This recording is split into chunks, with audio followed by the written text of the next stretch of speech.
What's up? What's going on, everybody? Hey, Mega 405. Coming to you live from the 405 where I'm just your regular gamer talking to the intelligent gamers. Oh man, well, a little late, but I was reading an article and I just seen it. I came up on it. There was another article coming from IGN uh and there's been a lot of these gaming articles that's been coming out here that's basically just saying like, Xbox, Game Pass, stuff like that. I'll talk about that in a hot minute. But this one says right here, Xbox is dismantling its future to rebuild a past it can never recapture. And basically from what it was saying was that basically Fallout, Halo, Gears, all of Xbox is pretty much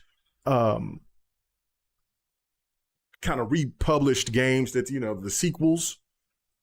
Now, people just aren't into those anymore. And then, of course, it had to throw Game Pass in there about basically saying that Game Pass didn't matter. It didn't reach the potential. Okay. First off, this is where I have to try to dissect this the best way that I can. First, you sit here and you say in this article that games like Fallout, games like Halo, this, that, and the third, they don't move the needle. Okay, fine. Well, wouldn't that be the same thing for any other company that does sequels? And why is it that people were excited about Forza Horizon 6? Why were people excited about sequels to Star Fox? Why were people excited about sequels to Resident Evil? Why were people like it basically is kind of saying like, oh, so sequels don't matter, but then on the flip side, every indication we see is that most games that are successful are sequels. Like people aren't, you mean to tell me that people aren't excited about what Call of Duty's doing? People ain't going to be excited about Grand Theft Auto 6? This is their sixth entry? Come on, man. Stop. Listen. I've said it for years, and I will continue to say it. They hold Nintendo and PlayStation, the gaming media holds Nintendo and PlayStation to a whole different degree than they do Xbox. They chastise Xbox in every way that they possibly can. It's been happening ever since 2013. It's gotten worse and worse. And even when there was moments where Xbox was really killing it, they would find a reason to say something. Just case in point about the layoffs right after Xbox did what they did when PlayStation did the same thing. And they talked about it for about a good hot week and it was over. And what's really cracking me up is that the gaming industry itself is trying to divert you to talk about the sustainability of Game Pass when we look at this and we see, oh, okay, yeah, we understand what Sony's doing over there, but because that's what all the gamers are talking about, huge channels. And I told people this beforehand. And I'm sure that there was others out there. Like there will be gamers out here that's going to start to promote retro gaming, like buying older consoles, things like that. Sure enough, I seen a huge channel. I've never seen and it's crazy. Like you'll see channels that have like 1 million some subscribers or whatever, and you just be your first time ever seeing it. There was somebody that was promoting the PlayStation 2 and talking about the high prices that's going on. No, this is not going away, folks. No matter how the gaming media will try to talk about it and things like that, it's not going to go away. It's just not. It's not. And I'm trying to understand, like, okay, that's fine. You can talk about how like Fallout might not have the same prestige or Halo may not have the same prestige. But every time that Halo has done something, like an entry of Halo comes out, there's always somebody bitching about something. Regardless, it doesn't matter. Like, I mean, I'm looking at people talk about, well, they should have never left the slip space engine and should have stayed and not use Unreal Engine 5. This remake looks outstanding. It plays great. Now, again, I don't know. We have been in this era where everybody has to complain about something, but come on, man. Halo Infinite, I hate the aesthetic, and that's what to me made it seem like Halo Infinite didn't look it looked good, it looked great, but it was kind of odd looking because there was that old ass aesthetic because there was people saying that I want Gen 1, I want this, I want the blocky. Nah, man, come on. If they gave the same type of armor that they gave the Chief in 4 and in Chief in 5, or had that same kind of graphical push of what they did with 4 and 5, it wouldn't even be a question how great that the slip space is. And listen, you really get to see how the slip space engine really, really works and how it cooks is because of Forge. You see how beautiful things look. And then there's places, there's like incredible in-game cutscenes within Halo Infinite that looks just breathtaking. But it's the aesthetic. That's my opinion on it.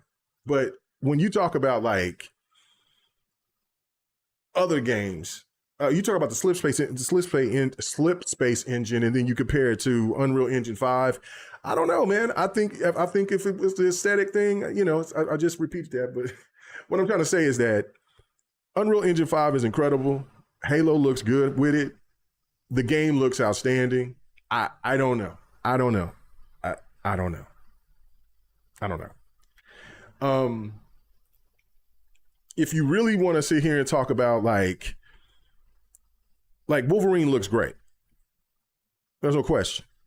But it's the same old. It's that template. And again, it's like in the article that I'm reading from IGN, it's like Xbox needs to bring something new and wild. At the same time, you're talking about, well, Xbox in the same article, they say that, well, Xbox did try to do something different by trying to throw everything into Game Pass and have people to give it a shot, but it just didn't work. But then yet in the same goddamn article, in the same paragraph, they need to do something wild and different. Xbox hasn't made a game like South of Midnight or Psychonauts 2 or Hellblade 2 or any of these, or High Five Rush. These are different type of games for Xbox. These were more like games that you would see that would have been in the 360 era.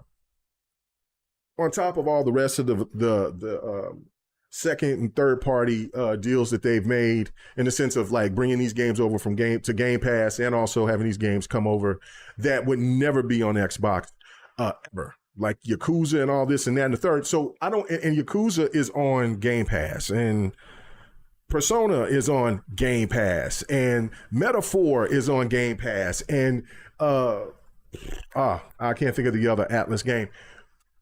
What understand what I'm not following is that there is so many different variety. There's so much variety. All these different genres of games on Game Pass, but then yet you're saying that it didn't work, but then yet Xbox still has to do something wild and different. Anyway, again, it's like I said, Xbox gets chastised, gets treated way different. PlayStation is still giving you more of the same. Soros is a little bit different because of House Marquee and how they do their games. It didn't do up to expectation. I mean, you hear multiple things. You hear like, well, they did enough to make money for another. What's going on with you, Husky? What's up with you, Stanley? Like there's enough from indications from I'm hearing from other, like I guess from pro PlayStation people or whatever, that it sold enough that they can do a sequel. Who knows? I don't know. You also heard that it didn't make expectations. I don't know about the situation with Soros. But for the most part, my thing is going to be is what's going to happen when Phantom Zero finally drops. How is that going to do? How's that going to do? Because I don't see people talking about it that much anymore. I don't know. And then also you look at the success of Ghost of Yotai. That's a sequel. There was a lot of hate behind it. Game did good. I was very happy for the game doing well.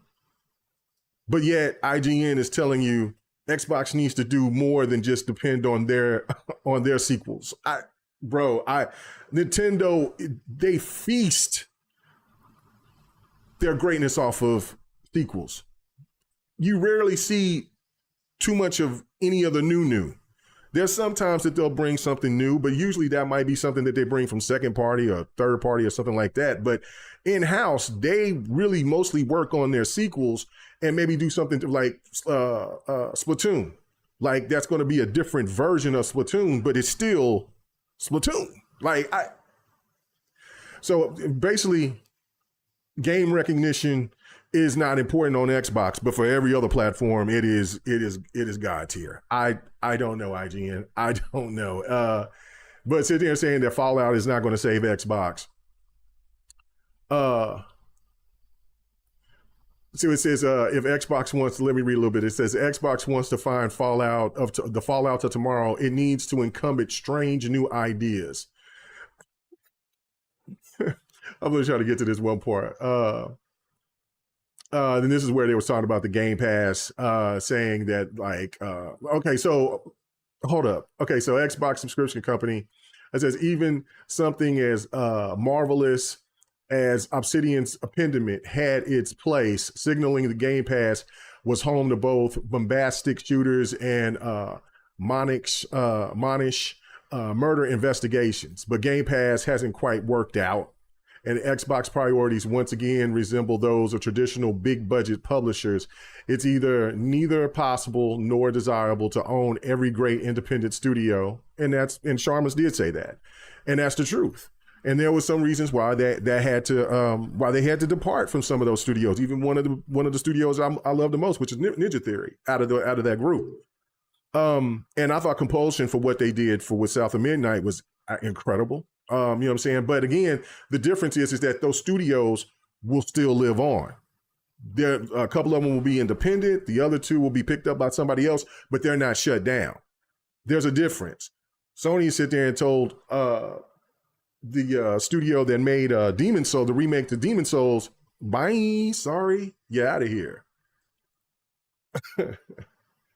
You know what I'm saying? He said, I'm glad to see that they moved Phantom Blade Zero release date. Oh yeah, no, they would have been supremely cooked if they was going to come at the end of the year around the onslaught that's coming out in October and November, because I think it was slated for November, wasn't it? Yeah, so no, they were smart for pushing it back. But again, what is it going to do? We had the same kind of conversation with Lost Soul Aside, and I told people, listen, you had Metal Gear, you had Gears Reloaded, you had all these other games that came out. Now Gears Reloaded on PlayStation didn't do jack shit, but it's still, you know what I'm saying, it's still a more recognizable game than Lost Soul Aside. And I think Lost Soul Aside is dope, but you don't hear nobody talking about it. No one.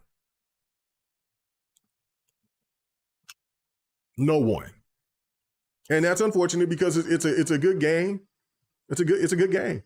But it rarely drops in price. Now, well, I did see it on Amazon hard copy on sale. Now I have it on PC, so it doesn't matter.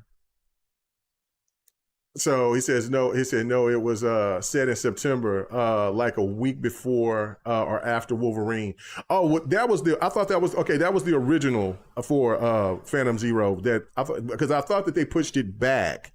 I thought this is like the third time that they pushed that game back. Because we were looking for it, they gave out a date, like, so it was September, and then I remember it was going to be in October or November, and so now they're pushing it back again. I know that, so this is like the third time.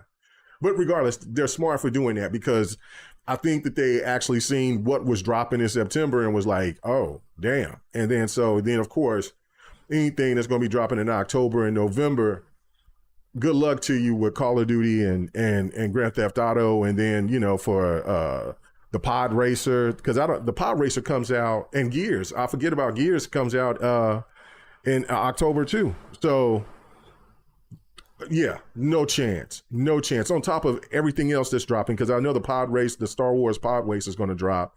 That's going to get some people's attention. So yeah, and Phantom Zero looks incredible. I can't wait to buy it. I can get it and play it. But bro, so but anyway, Lost Soul Aside is not bad. It's not bad. I don't right. You think everything is bad. That's not from 2019. Anything from 2019 and up, you think is bad. Lost Soul Side is not a bad game. It's dope. The combat is incredible. It's really, really good. But it's a double A game. I mean, you know what I'm saying? That's why I was like asking for $70. It should be like 40, 50. I thought that was the mistake for it. You know what I'm saying? And because I always said, like, if you want to get people to notice your games, especially if they're going to be more lower budget, they're not going to be AAA. Now it might be in that tier of AAA, but I think the games like that, first entries, they should be $60 or less. There should be no reason for BJ asking for $70. So I hope the game can have an opportunity to have a sequel, something like that, because I mean, like, I don't hear nothing about Lost Soul Aside. That's crazy. What's going on with you?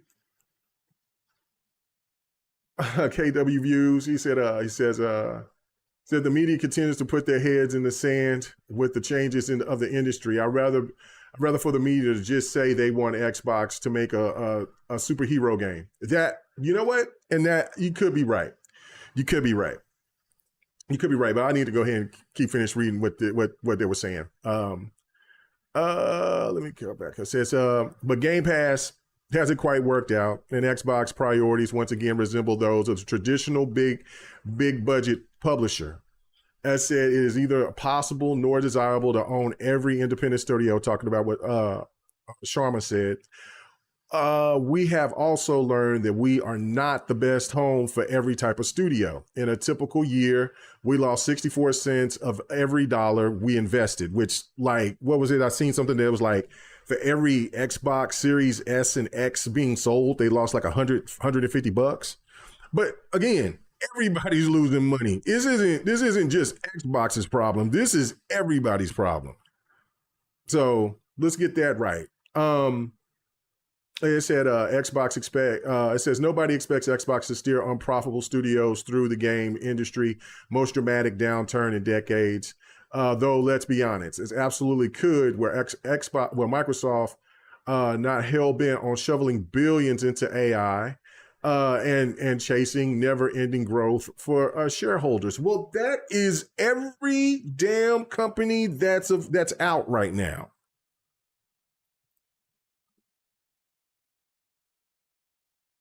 Steam was about to, well, and I don't know, hold on. Did Steam still do that, where the corporation sit there and told Steam that they needed to take certain adult games off of their store, and Steam complied? I know that there was a lot of gamers pissed off about it, but I still see those adult games in my like, they'll show all different types of games when I'm looking for all different types of stuff, and they'll show some. So obviously they're still, I guess they listen to the pushback, because there was a lot of people pissed off about that. So I don't know, but everybody's affected by this. Every person is affected by the situation that's going on here, where companies are shoveling billions into the AI. Well, shoveling billions into the AI, but what it's also said, it said chasing never-ending growth from shareholders. That's everybody's problem. Why do you think people are pissed off at PlayStation for what they're doing? Catering to shareholders.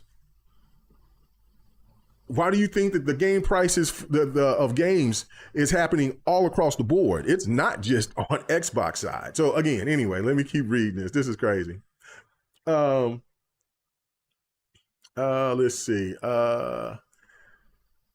It says, still, Sharma has made an overcorrection. The funding of developers like Double Fine and Arcane has not been a favorable nor subsidiary. But the investment in the new ideas that Xbox desperately needs See, this I told you. This is where it was right in the same paragraph, a contradiction.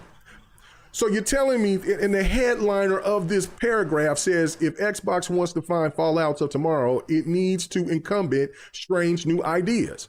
Now, if I was on my other entity, I would show all that and stuff. And I mean, I could. I'm not in the mood for that. I'm being lazy today, so I'll just read it to you. Sorry about that. But anyway, so you're telling me, okay, the games didn't sell.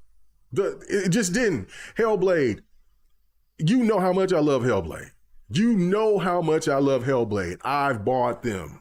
I bought them. I got them on PC, PlayStation. I triple dipped on them.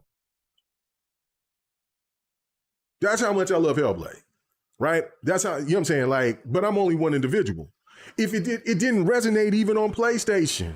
And that's where it first launched. What are you talking about? If the game didn't, okay, so it's like what Sharma said. Listen, I still think that with Ninja Theory, if they sit there and talk to Ninja Theory about going to some of their roots and bringing back something that maybe that's like the games that got them to the place that they did. You know what I'm saying? Like, I know you can't do and I can't think of the name of that game that came out on PlayStation that they made with the female protagonist. Dope ass fighting game. Well, it's not a fighting game, but it's like a hack and slash game. Somebody in chat let me know. If they could bring a version of that, like something different, like, but similar, then that could add on. You just work on this game, you do that, and then Ninja Theory can go back to doing some creative freedom. That's where the negotiations, I feel, should happen. But see, this is where the issue is. Everybody was bitching and complaining, even Xbox gamers. Back in the Xbox One generation, they were saying creative freedom this, creative freedom that. Coalition shouldn't just make Gears all the time. 343 shouldn't just make Halo all the time. And I kept telling people, I said, if these developers know exactly where they're going to, if they're going to Halo Studios now, or the Coalition, they know what they're doing. They know that they're going to be working on Gears games. Yeah, it would be cool for a Coalition to work on something different, and so it would be cool for Halo Studios to work on something different. But if it's going to be on something different, it's still going to be Halo and Gears. It's not going to be a whole nother different game like what Playground is doing. And so anyway, Xbox has got these studios, which I thought was an excellent idea, and did bring and let these studios cook. They let them cook. Let them cook. And what we got out of it. You about to go? Oh, what happened? Oh, okay. All right. Love you. All right. Oh, my wife is leaving me. I was going to say bye to her before she left, but anyway, well, like sit there and greet her out or whatever. But anyway. So, I'm tripping because I'm like, hold up. They got the creative freedom that they wanted. And Psychonauts 2, fantastic. This other game that's coming from them, it's fun. I mean, it's cute. It's not bad. It's just not a game that I can resonate with like that on a regular basis. But it's a cool game. It's a different concept. But people would have recommended them to do something else. Give a Psychonauts 3 or the one game, the rock and roll game with Jack Black played as the protagonist. That's what people would have wanted, right? And if Xbox didn't oversee and sit there and say, didn't let them have their creative freedom, say, hey man, could you make one of these type of games, for us, now that you've done Psychonauts 2, and then you can go into making on these other games. They didn't do that. They let them have the creative freedom that people were asking them to have, these studios to have. And just, unfortunately, these games didn't sell. And then they put these games on PlayStation and PC, and I believe some of these games went on Nintendo. And they just didn't do anything because it didn't move the needle. That happens. But how are you going to sit here and say that they need to do something different and wild, but then on the same time sit there and say, well, that's the problem. You need to go back to creative freedom when you just said, holy shit. Anyway, Brutal Legend, thank you. What's up, Jazzy Noob? He says Obsidian makes a pet project Grounded, but they were responsible and budgeted right. Right. Like, I mean, it's a whole bunch of different things involved. That's just like saying for PlayStation, making Concord, like there was some vision there. They had opportunities. I mean, I've sit there and explained it before. I think that they should have made it a co-op shooter with a single player vision at first, and then introduce the multiplayer so people could get used to the characters and see the, you know what I'm saying, like have an opportunity with that. Nope, they went in for what they did, but they did try something different. They've been trying to do something different. Like Helldivers 2 is one of those things that, but that's Helldivers 2. Helldivers 2 is not like the first Helldivers, right? So Sony has been living off of their sequels. And anytime that they brought something new, it hasn't really done great this generation. So I don't know, man. It gets, let me keep reading a little bit more of this. This bewilders the hell out of me. It says Sharma talks of streamlining, simplifying and flattening Xbox organization more closely resembles the startup mentality of Silicon Valley, a worldview. See, there's a lot of political stuff in here, which I'm not mad at it, but what I've noticed here lately, it was the same thing that happened with Halo, with the Halo remake. This person made a review and turned it all political. Listen, and you guys know I'm very political. There's sometimes I want to go way over there to the political side and have a conversation about that, but I pull back. But when it's regarding a game, you're doing a review of a game. When you're talking about Palestine and Gaza and Microsoft putting money into military complexes and all that, listen, we can have that discussion. I'm all for those discussions. But when you're reviewing a game and you're basing the game off of something political, that doesn't help. You're going after Microsoft, but who you're hurting is the developers, who's made a damn good game. What does the developers have to do with what Microsoft is doing? And hell, Xbox is a side piece to Microsoft. Microsoft has a whole bunch of entities. And so again, the devs got to be held responsible for what Microsoft is doing. They don't even have any contact with Satya or anybody at that's the upper tier.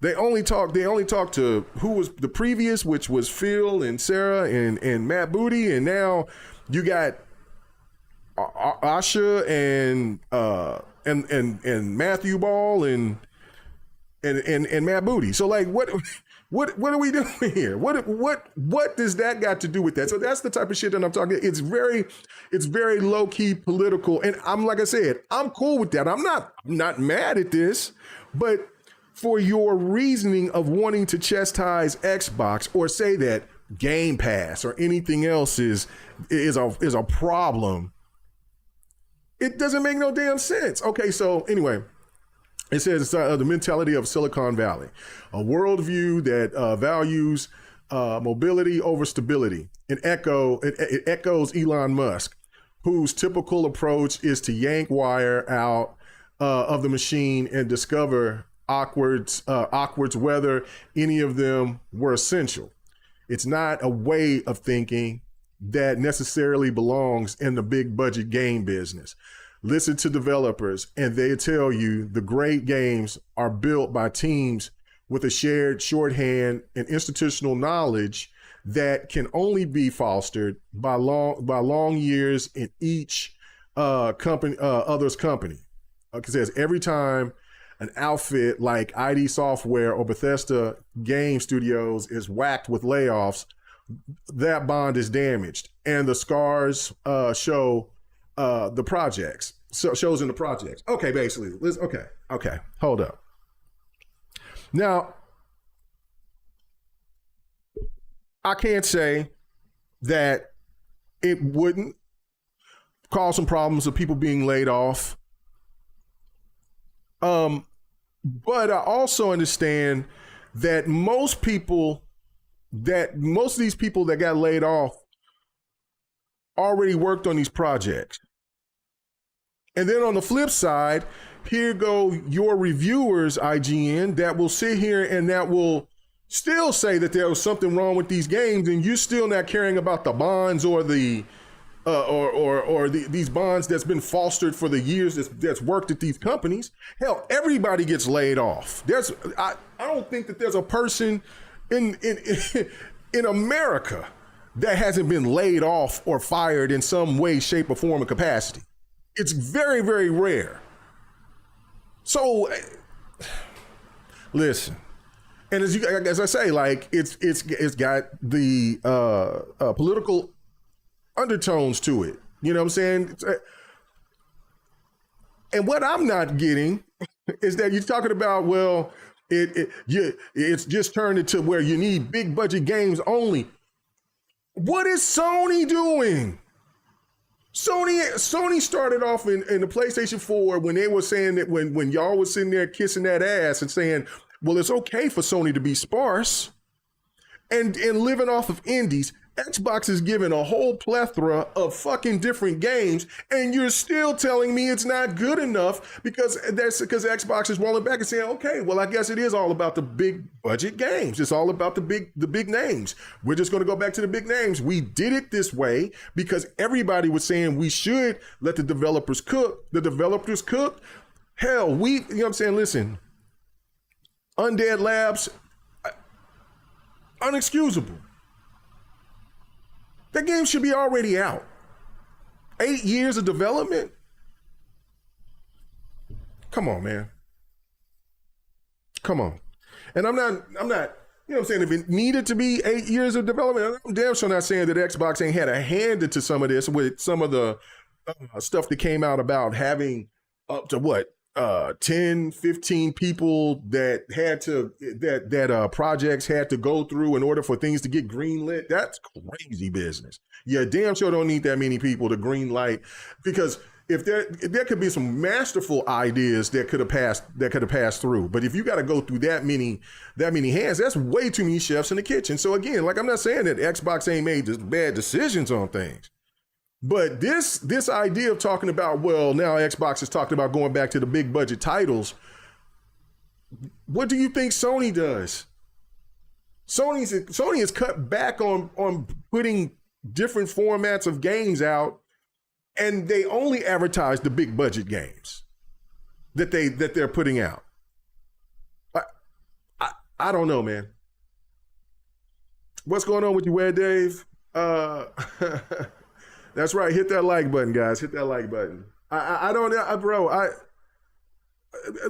I'm just gonna call it a spade a spade. The gaming media is bought off, bro. It's bought off. It's no different than what I see in politics.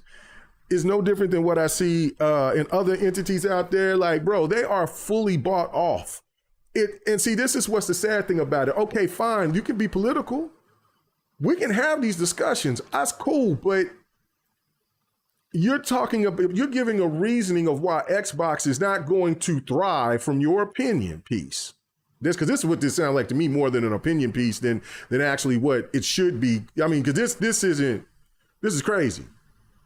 You know what I'm saying? Like, the headliner says Xbox is dismantling its future by rebuilding a past it can never recapture. God damn. How is that even possible when people keep asking, I need another Uncharted, I need another Last of Us, I need another God of War, I need another Gran Turismo, you know what I'm saying? Look, they brought Wolverine. Okay, that's new-ish. I mean, it's still running off of the same engine that runs off of Spider-Man. So this is just a kind of it's not a sequel to Spider-Man, but it's connected. You know what I'm saying? These are, you know what I'm saying? Like, I mean, if we got to see something new, you know what I'm saying, something new from PlayStation, it's usually third party, second party. It's not in-house. And if it is in-house, it hasn't done well. And people say, well, that's because of it's been multi-plat, the live service games. Well, that's where the money's at.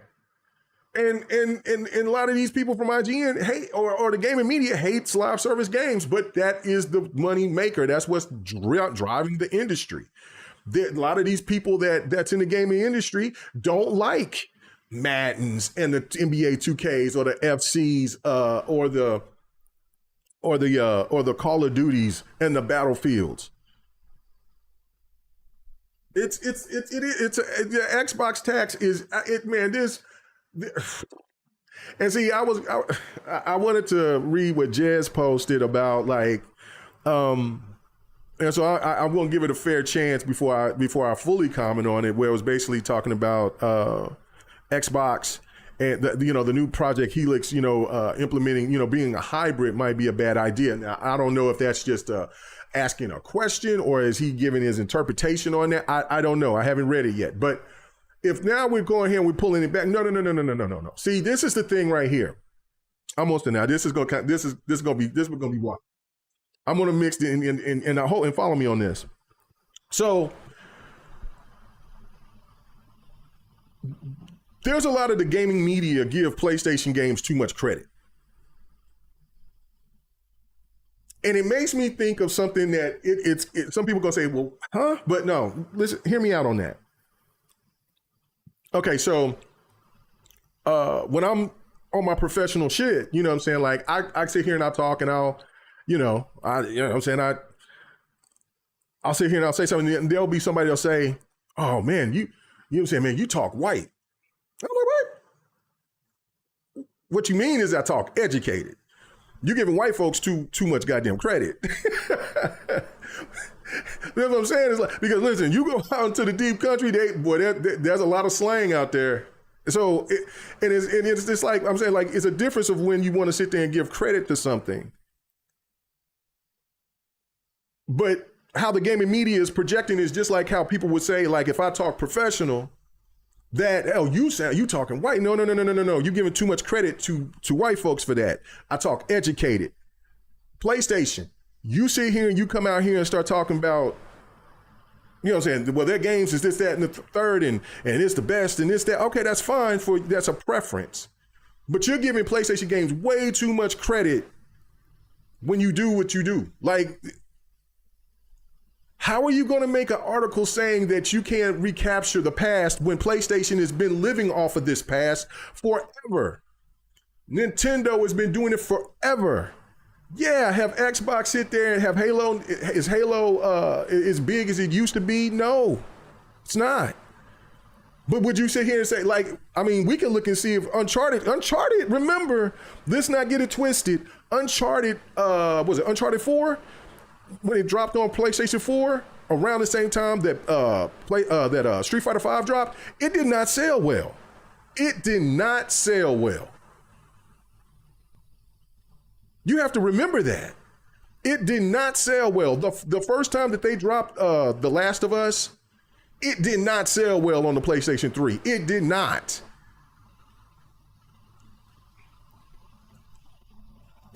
So again, my whole point, he said, it's starting to talk Australian level of educated.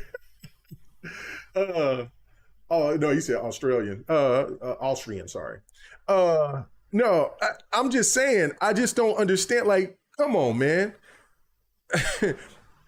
I should get the credit for talking professionally because of education, not because of a certain demographic that talks professional. Same thing about Xbox games. Xbox games should be credited for their games, not being looked at and judged by what some company has done with their previous titles that's done really well. Like, I mean, if we really want to be honest about the PlayStation 5 generation and their game lineups of their first parties, There's only been a couple of them that's really kicked off, that's really done the job. Now tell me I'm lying.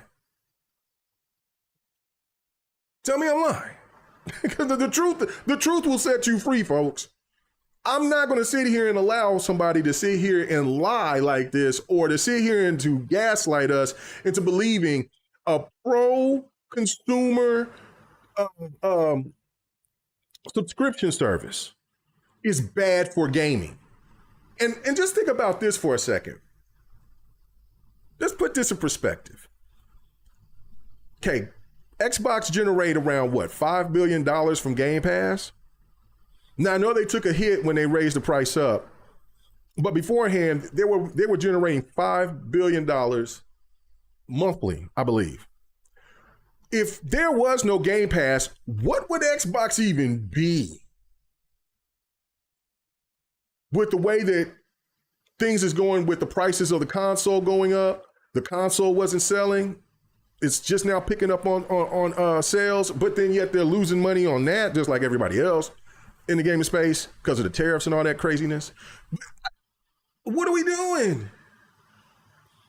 Right, Chi? You're saying it. First party games aren't that special anymore. They're not. And the games that are special are sequels, not brand new entity games. Listen, there is no way in hell, and I fell bait for it. There's a couple of games that I fell for the rope-a-dope. Listening to people on reviews or listening to people talk bad about it, and then I come and I play them, and I'm like, yo, what? How is anybody saying this game is not dope? And the one game that comes to mind is the Guardians of the Galaxy game from Square Enix. I bought that game day one. It was on sale. I'm sorry, I'm lying. It was on sale in December. I bought it the same year, but it was I think that game came out at the end of the year, I believe. But I know that I picked it up in December on a sale. And I've been had it in my library for a minute. And so Don kept on sitting there telling me, man, you need to play that game, because he just got finished streaming it or whatever. And he was like, you need to play that game. That game is really, really fun. I said, I tried it out. I thought it was okay. But again, I tried it out. And then I kept listening to people say that game was no good. It was stupid. It was this, that, and the third. It was buggy. I was like, all right, well, I'll wait for a patch and I'll come to it. Well, I finally play it, and I've lost my damn mind of how good that game was. That game should have a sequel. That game should be a franchise. That honestly, it's that good. It's that fun. It didn't sell worth a damn. So I don't want to hear about you got to bring something new. You said that was the realest thing that you've ever said, that you've ever posted in a chat. People just don't care about the first parties like that anymore. It's only certain ones. Hey, it's a miracle that Halo is still relevant enough. As old as this game is, it's, you know what I'm saying? Just like with God of War, just like with Uncharted. You know what I'm saying? But Uncharted is not nowhere near as relevant as God of War. You ask PlayStation fans, I can guarantee you that there'll be more PlayStation gamers that'll tell you that God of War is much more important to them than Uncharted. And that's not to take away from anything from Uncharted, just saying. If they drop an Uncharted, people will be excited about it. But it wouldn't be the same type of hype like they see a God of War. And you can sit there and say, well, I'll look at the difference of what they're talking about with, was it Luffy, whatever, you know what I'm saying, the Kratos' wife or whatever. Listen, that's a spinoff. And I'm all for it. Now, I'm a little nervous about the cube with a sword in it talking. But other than that, it looks dope to me. But it ain't a Kratos game. And I feel, and you know how I feel about games branching out and spreading out, because I think that brings in much more of a you get different gamers there might be some gamers that's not interested in Kratos, but they might be interested in Kratos' wife. They might be interested if they did do a spinoff with what's his name, Atreus, Kratos' son. I mean, and I've sit there and I preached this so many times about Halo. Can we get some more Halo from different Spartans? You gave me a taste. You gave me a taste with Reach. You gave me a taste with Halo 2. You gave me a taste with Halo 5. You know what I'm saying? Like, come on now. Give me some more. There's plenty of Spartans out there. Same with Gears, which Gears has done it right. I thought Gears has done it fantastic. And so now Gears is like, okay, we're gonna do a prequel. We're gonna bring some more people in. And you know what I'm saying? Like, I think Gears did it right with the transitioning to the sun. You know what I'm saying? Marcus is still important, but he's not the main focal point. Now, to maybe fans of Marcus, he still might be, but in retrospect, for like a new generation, that I think that's how games should progress. Honestly, I really do. Like, I feel like it's always weird that Mario never gets old. Mario and Peach don't have kids. And they're a different type of game, so I get it. But, like, if you sit there and you want to talk about, like, serious games, like I just mentioned between Halo and Gears and God of War, there should be some progression in the storyline, not just the same character. Need universes, not just the same of the same. So if this is what this person from this article on IGN is saying, is like, well, you can't rebuild the past. You can't never recapture that past. Well, then, yeah, I can agree with that part. Like, if you just keep doing the same thing, it eventually is going to get old. So that's why you need the universe. Husky Akage, he says, I would like to see a horror game in the Halo universe with the Flood. Brother, that now we talking. See, this is what a lot of people talk bad about Ubisoft, and in some cases they should, but you know how much I always love about Ubisoft's diversity when it comes to games. Like, you know what I'm saying? They don't give a damn about the protagonists. They got all different types of protagonists, from women, men, people, all different people of color. This don't matter. And I love that about Ubisoft. Always will. They got a horror Assassin's Creed coming. So if this is what they're talking about, new stuff like that, then I'm okay. Okay, yeah, I can agree with you. Yeah, you bring like a horror Halo, or a something like a Destiny type, you know, over the shoulder with you know what I'm saying, with like your 4-player co-op, you know, on live service, but you're doing it with Halo. Let's go.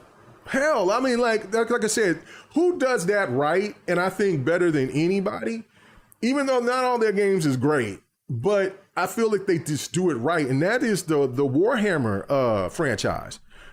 They say, man, we just gonna make any damn thing and see if it sticks. They even got a damn kind of like a Twisted Metal type of game. I need to try that. 108 sit there and told me about that game. I know I seen it. I got it downloaded, but I haven't even tried it yet. But still, it's like Warhammer is one of the companies that does it right. Just push anything out there. The shit don't work. Okay, you don't have to make another one. Let's see what's the next thing. You know what I'm saying? Like, there should not be. We should be already hearing something about a Halo Wars 3. We should be finding out other different things from Halo, just to open up that universe. Like, you know what I'm saying? Like, you're doing this remake, and most likely it's going to be a trilogy, a remake trilogy. That's cute. That's great. Well, you know what I'm saying? Good practice on trying to run that engine, Unreal 5 engine. That's cool. But anything else is wild to me. So, Raichi says, imagine if Halo Studios was smart and they showed a trailer all weird, very, very alien. People don't know if it's Mass Effect or Destiny.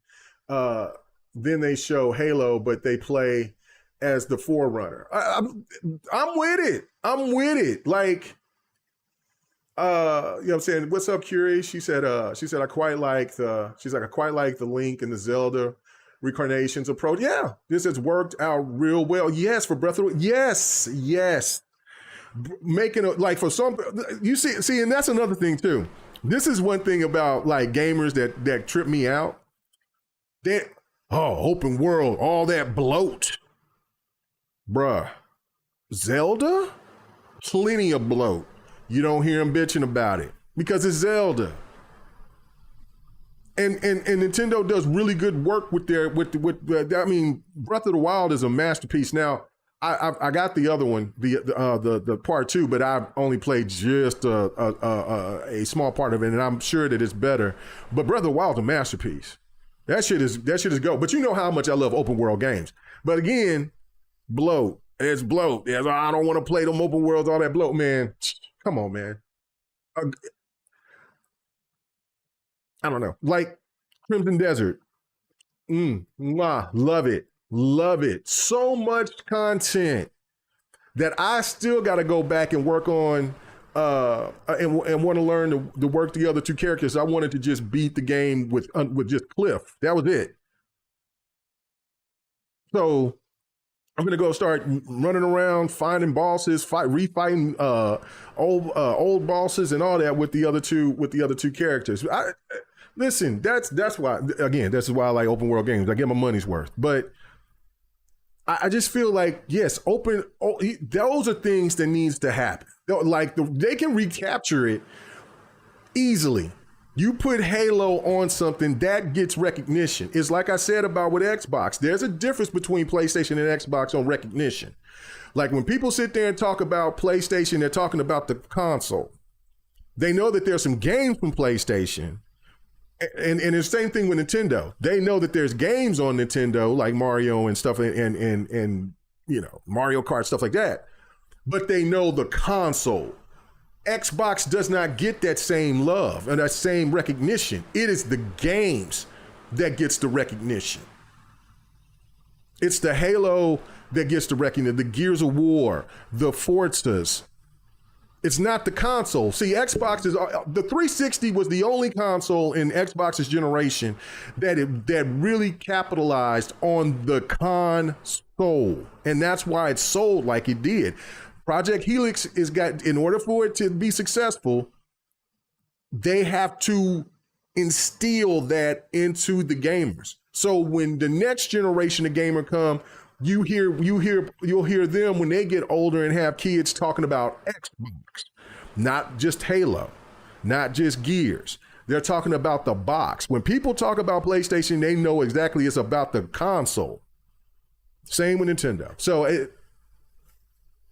Same with PC.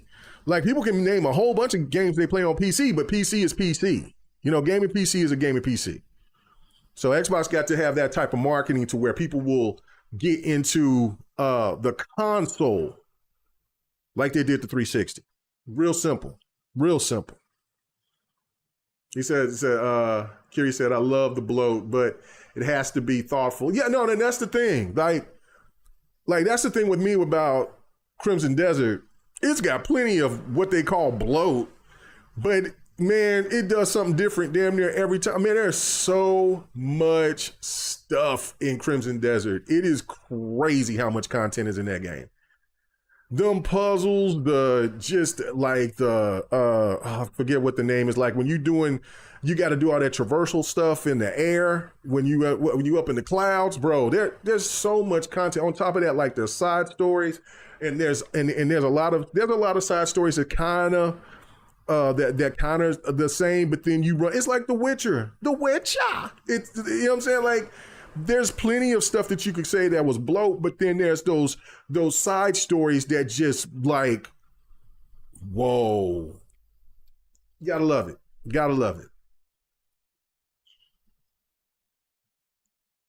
And that's another, and I think that's just part of the culture. You know what I'm saying? Like Sappho is. I think the culture is like we're not supposed to like anything except for what is trending. See, excuse me, the era of I could sit there and I could tell you about a particular game. Like I'll rant and rave about Echoes to an End. Love it. But it's not trending. So therefore nobody don't want to talk about it. Like, nobody don't want to sit there and, say, well, it's not trending. I don't even know what that game is. I might, people might not even check a trailer out because a certain game is not trending or it's not got enough buzz on the internet. Like, it's almost like people have almost, in a sense, have become cattle. And I hate to say that, but like, get out the herd and go look around and see some really good quality games. And there's a lot of channels that shows really unique, cool type of games, but because it don't trend enough, it's like, should I care about it? If it ain't popular amongst the masses, then it can't be popular, right? That's what made games from the 360 to and beyond. Like, I mean, from the PlayStation 1, from NES, how would anybody know about how good Contra was unless they played the game and then it and people got to experience it. One of the best cool things that Nintendo did back in those days, they would have those kiosks to where you could play Kid Nicky and I'm over here looking at my gameplay. That big bastard scared the hell out of me. I said, oh! Anyway, I screamed. I said, oh shit. Anyway, and that's why I just caught me off my attention because I remember how that thing, you see me belling out. Anyway, but yeah, I like Kid Nicky and Balloon Fight. And I love Joust. So I was like, oh, this plays like Joust. Like, you know what I'm saying? And just countless other games that you could play on those kiosks. That's what got the attention of the gamers that came up to the kids that came up there, and we were all playing those games and waiting and looking and conversating. And then we was over here trying to find ways to sit there and beg our parents to get us a Nintendo. It wasn't because of pop culture that track and field was popular. It was because people got a chance to play the game and it was word of mouth. And now we get there and we'll show some kind of certain game now, and then there's always somebody that's going to tell you on the net, oh, that game's trash. Oh, okay. Why do you think it's trash? Oh, it's just trash. And then you might go and check that person's stats, and they don't even probably have a console. I mean, not a console. They don't even have the game. They don't got no achievements, no nothing on the game. But they're quick to come on the net and tell you that something's trash. And sadly, that's why I say the part where people seem like to be like cattle these days is because they'll go off of what you'll have. You might have AI bots or whatever the hell sitting there saying something's bad or this or that, and then people will sit there and take that word for it, and then they'll just move on. And that's why I say, like, that's why I don't follow reviews like I used to, because I've made a lot of mistakes by not playing certain games and then coming to find out that, oh, this game was really great. So you know what I'm saying? I don't know. Listen, I don't know where Bethesda's in danger. Crimson Desert today and Exodus tomorrow. Bethesda is still far away to release the Elder Scrolls and Fallout. I'm going to tell you this, and Raichi, I think that you're completely off base on that. I'm going to say this, and we can sit there and we can have a bet. The moment the Elder Scrolls get announced, they ain't gonna be the so-called danger. Do you not know that Bethesda made Starfield and Starfield sold well?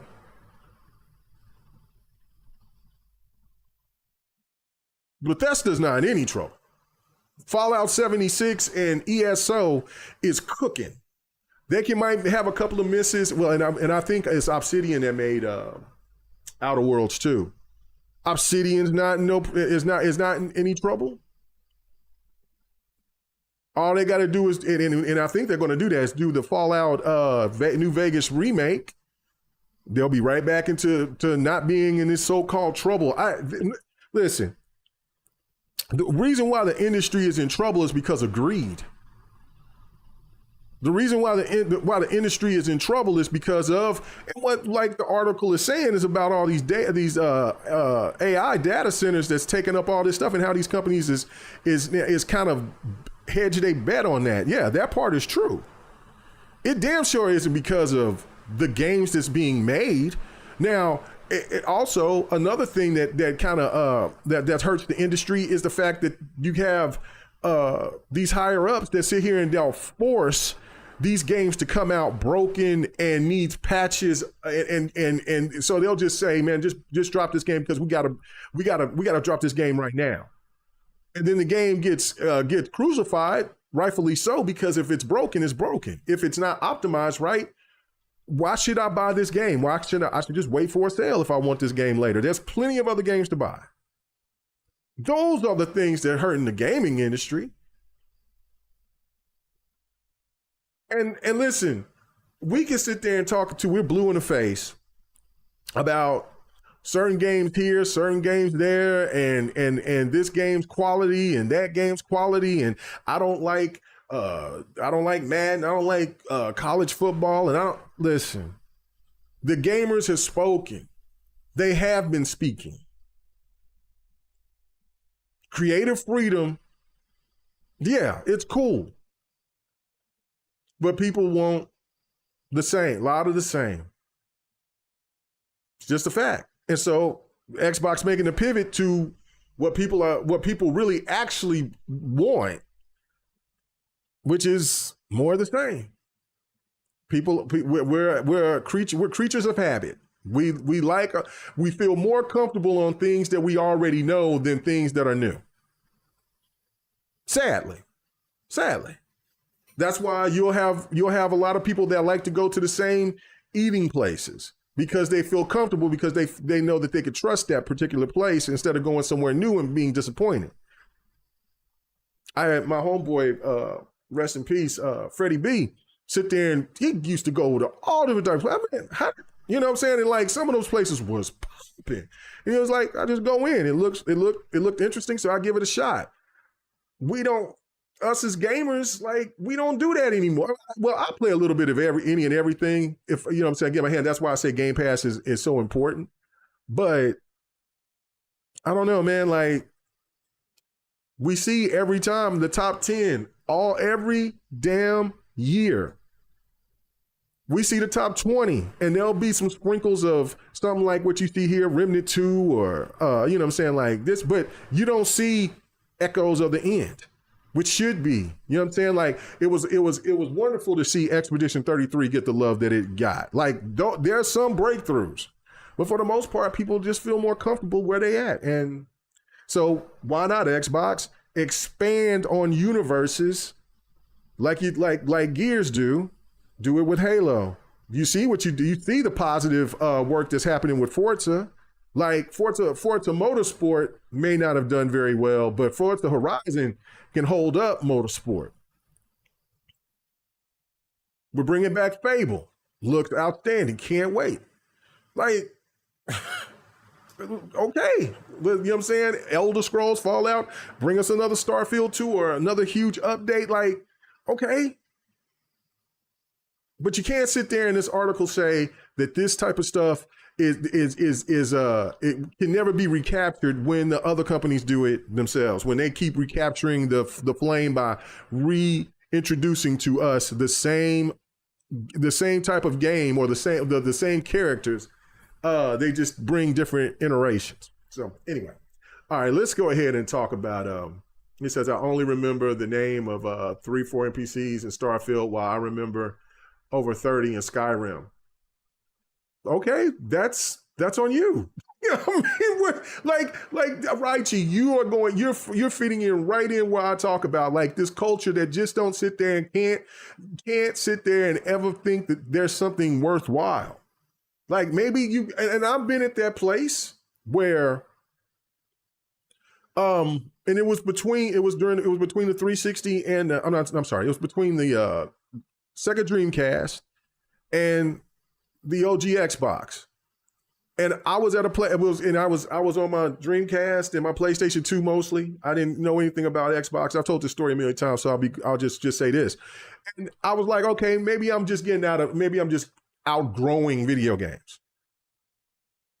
I've been there, but Halo dropped. And my homeboy sit there and had an Xbox, and I clowned at the OG Xbox. Like, I thought that was the weirdest thing and all that. And until I started learning how to play the Halo, then played Brutal Legend. And then I played Atagi. and there was another game. It was a sports game. Was it NFL Fever? I think it was. Anyway, I was like, "Yo, what is going on here?" And it brought the gaming juices back. Like so, I, maybe you in that place, but to keep it, well, this is man. Anyway, you're making my point. That's what I'm saying. Anyway, so let's move on. Let's talk about this whole PlayStation boycott thing. Will it work?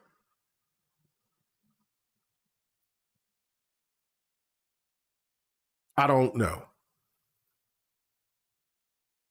Now, will this boycott affect PlayStation down the line with the games and stuff? I don't know, but I know for a fact it'll hit them across the head with the price of that console, the PlayStation 6. Because again, you're talking about a market in which it's the casual market is going to see the price of that console and say, "Oh hell no, oh no." The PC community is going to see the price of that PlayStation and they're going to say, "Oh hell no," especially PlayStation locking them out from getting PlayStation games. Also, PlayStation is region locked people gamers out of those games. Also, PlayStation to sit there and lock their games under a subscription service. And also, and also, that console might not be comparable to the PCs that these people have.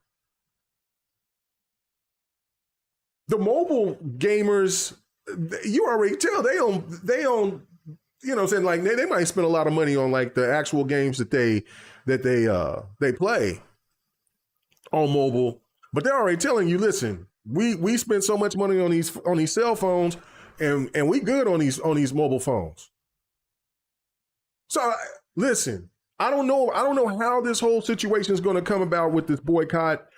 I honestly feel that there's going to be like would I give it an opportunity to think that it would succeed?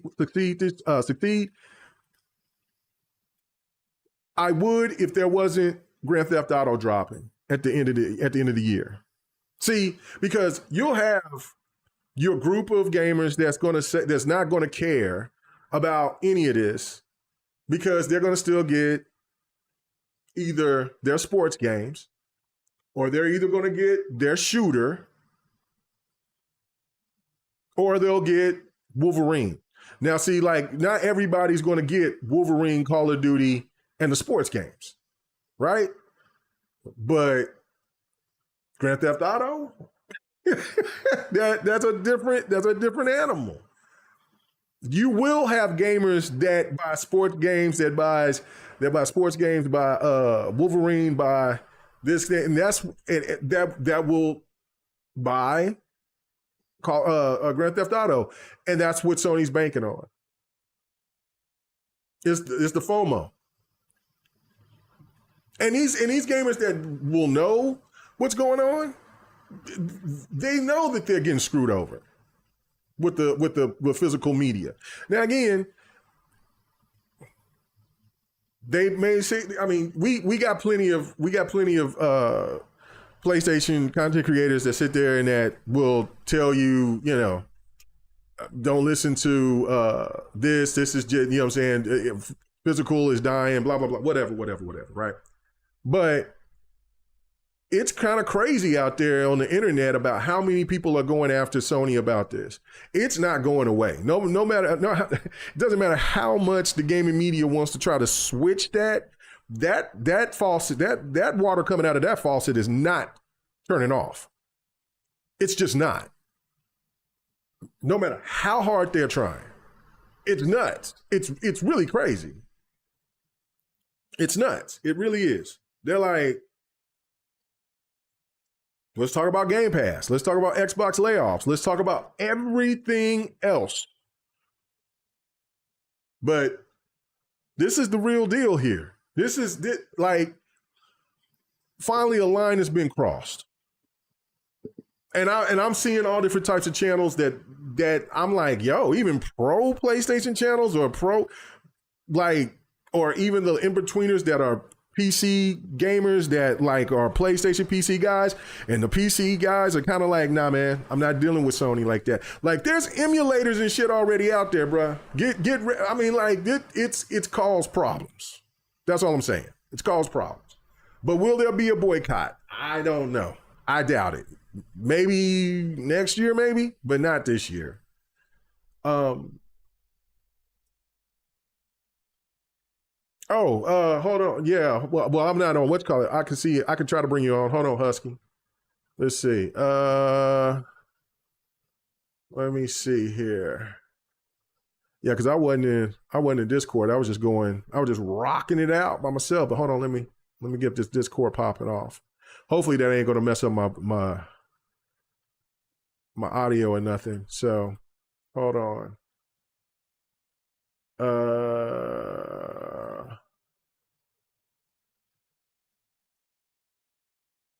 Okay. Just pop in the room. Just pop in the room. Now I'll see if I can catch you. So anyway, I'll be looking for you.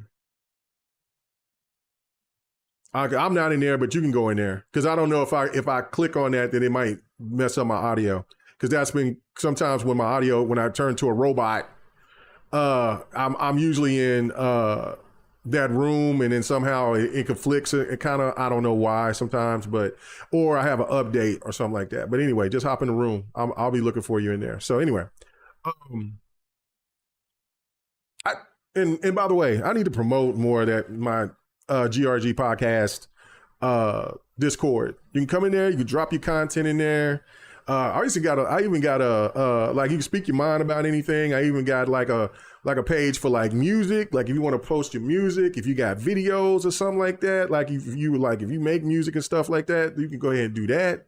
And also I got like rooms for like private rooms that people want to just game, just want to have a game night and just want to be left alone or whatever. You know what I'm saying? Like I like I said, I need to promote the GRG podcast, Discord. It's in the link in the description, so check it out. Anyway, but you know me, I don't promote enough. Okay. I just think that there's just some people that just ain't gonna care about what's going on there. I just don't. And that's the sad thing about it, because in the long run, this is going to affect everybody in the gaming space. If more and more gamers act like they don't care, then it's going to actually make it to where physical media is going to be more of a treasure, but it's going to be so rare that nobody's going to be just going to want to be a part of it. I mean, you know what I'm saying? Like okay, it's like the album. Like, I mean, there's still albums in the wild, but nowhere near like they used to. You know what I'm saying? I like digital. I mean, like I went crazy on this, I haven't done that in a while, but I went crazy on this Ultimate Xbox sale. So, and then also like I bought me some hard copy games as well. So like I was just like, you know what? I haven't gone crazy a little bit on buying me some content. So I went ahead and took care of some, saying got me quite a bit of content, and that's cool. So, to still show support to the industry. But again, when you have people that tell you that pro-consumer stuff is bad for you, just remember a lot of the people that's saying that they get free copies.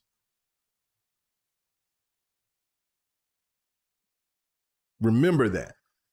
A lot of the people that will tell you that something like Play Anywhere or Game Pass or if you can find value into the Ubisoft Plus or EA Plus, or any type of subscription that you find value in, don't let somebody sit here that tells you that get something for free that it's not good for you. You're killing the industry. What? Then if subscriptions kills industries, why is everybody doing a subscription? Come on, man. You gotta really pay attention to this. Yeah, yeah, right. Yeah, Final Fantasy VII Intergrade was real cheap. Yeah, it was.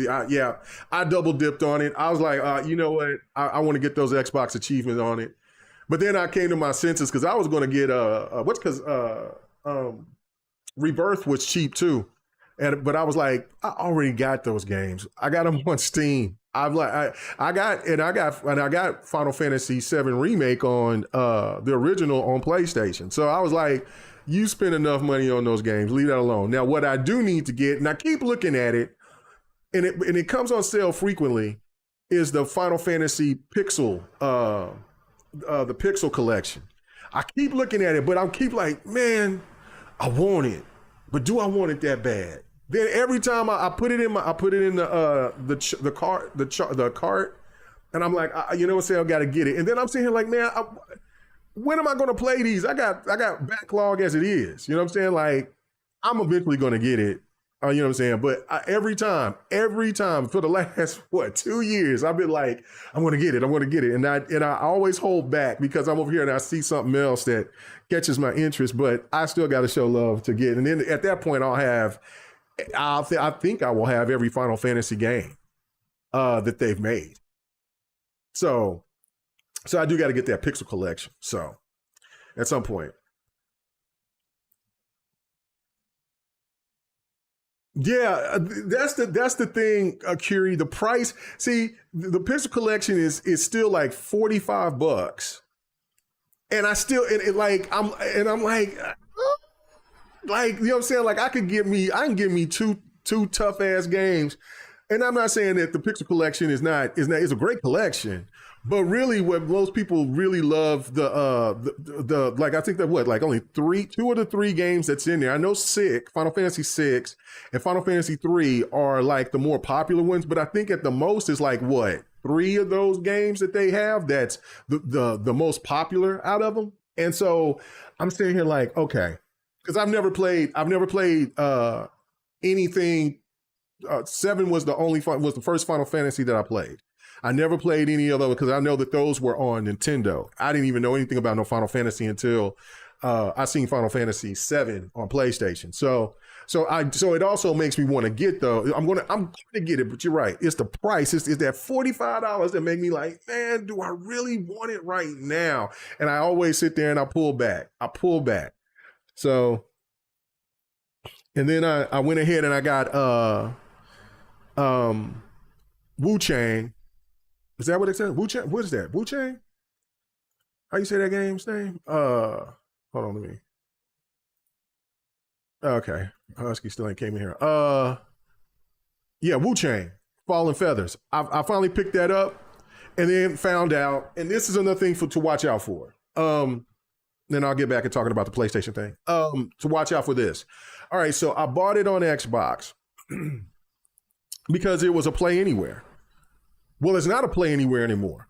For some reason that there was some kind of contract, I guess, and I guess maybe because I thought that Wu Chang left Game Pass at some point, and I don't know if it came back because it's on the PC on Xbox as through Game Pass. I don't know if it's on Game Pass anymore on the console.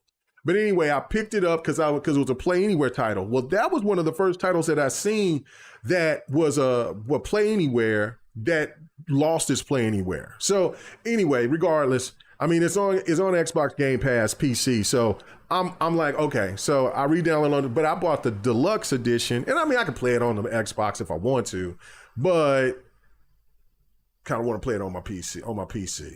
So anyway, regardless of that, you got to watch out for that. But that's really that's like the first game that I ever went through that. Now there's games like, which I was really happy about that, Hell Is Us, which was on sale. And it wasn't a Play Anywhere, but I was like, man, this price is so delicious. I'm finna go ahead and I'm gonna pick this up.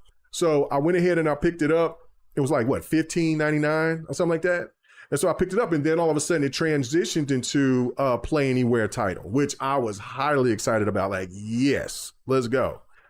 So yeah, I've seen a lot of games do that. I'm still waiting for, because you heard the rumors about Baldur's Gate 3 uh becoming a play anywhere title, because I have Baldur's Gate 3 on Xbox. I got the complete edition. So I got the, what do I call it, the shut up edition. So I'm just waiting to see if that's going to happen, because I would rather probably play that on the PC than on Xbox, because I know it'll run a hell of a lot better. So that's my thing on that. But watch out for that. That is kind of, that was wild for me about the Wu-Chang Black Feathers, and then also finding out that it's going to have a sequel. I'm very happy about that too. So there's every once in a while I like a Souls game. So I'll probably need to stream that and get my head beat in and watch you guys see me cry about that. So yeah. Anyway. It's okay. Husky said it's cool. All right, that's no problem. No problem. No problem. No problem. No problem. No problem.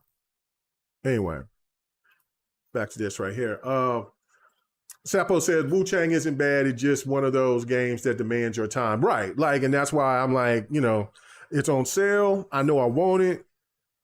Might as well get it, put it in the backlog. I'll play it.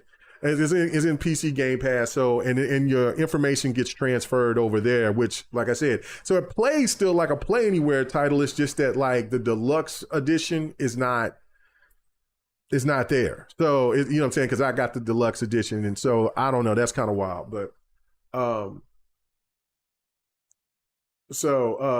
anyway, it says lost interest in Luke after the second trailer. Oh, damn. Again, Raichi, you know what I'm saying? Like,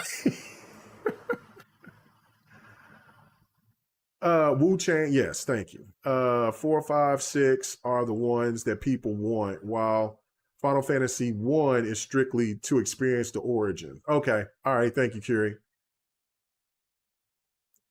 Sapo, no, I don't know. I've seen something that where PlayStation sold only 84 million copies. 84 million PS5s.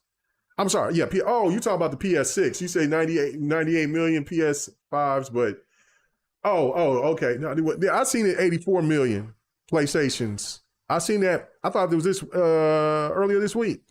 I thought it was last week. I saw that and I was like, oh, so they sold less than what they actually said. Well, I don't know, and I don't care really. But right, these PlayStations getting sold right now, and you got a PlayStation 6, and you go ahead and that PlayStation 6 is like starting off at $800 or more.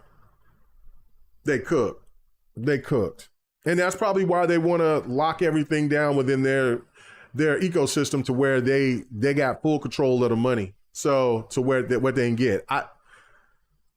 That probably is probably one of the reasons why they want to do what they got to do, because they know that they're probably going to lose out on not selling as many consoles.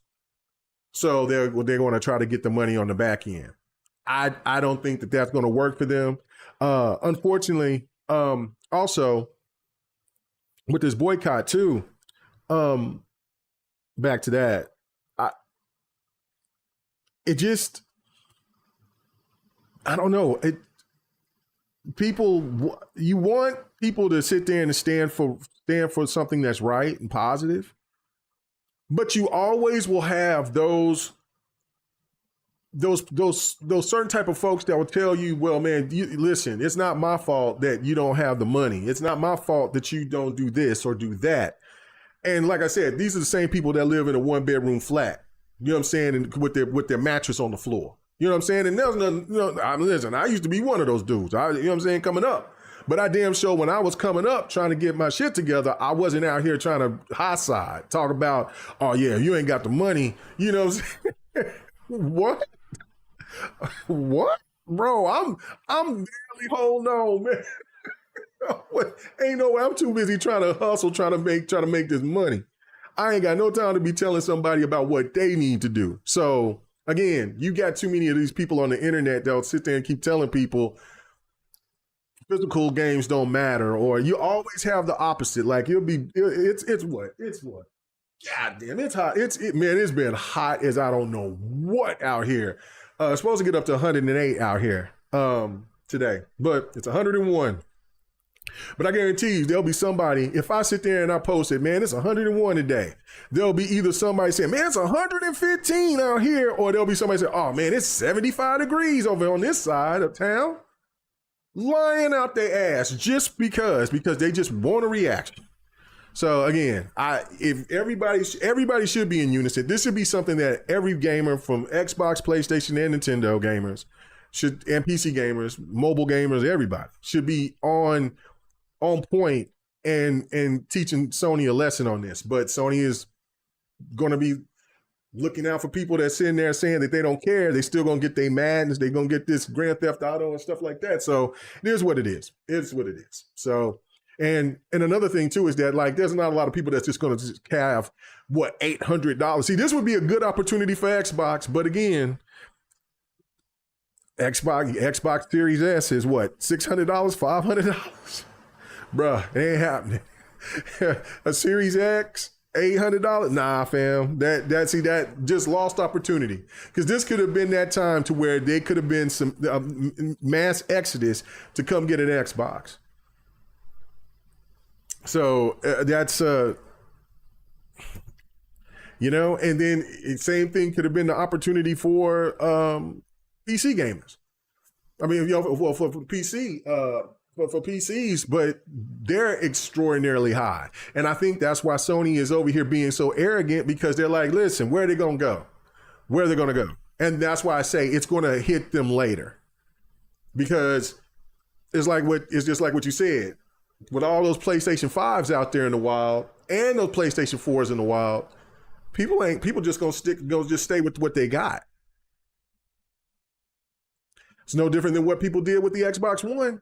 When they seen it was $500, and then the media got a hold of everything, and then the press and all that, and then you seen that you had a console that was $400, you had a console that was $500, and then everything else that was common that was added and sprinkled in there with DRM and all that other stuff. Yep, it was all she wrote. PlayStation took back off. And then if you go to the generation before that, the 360 undercut the PlayStation. And what happened? The 360 thrived. The PlayStation had to catch up at the end because it was in more regions. Still wasn't the more beloved console.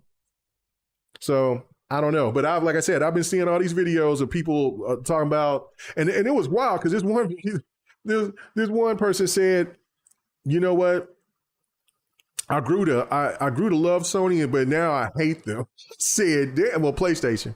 He said, but I hate them. And he says, I hate them even more now.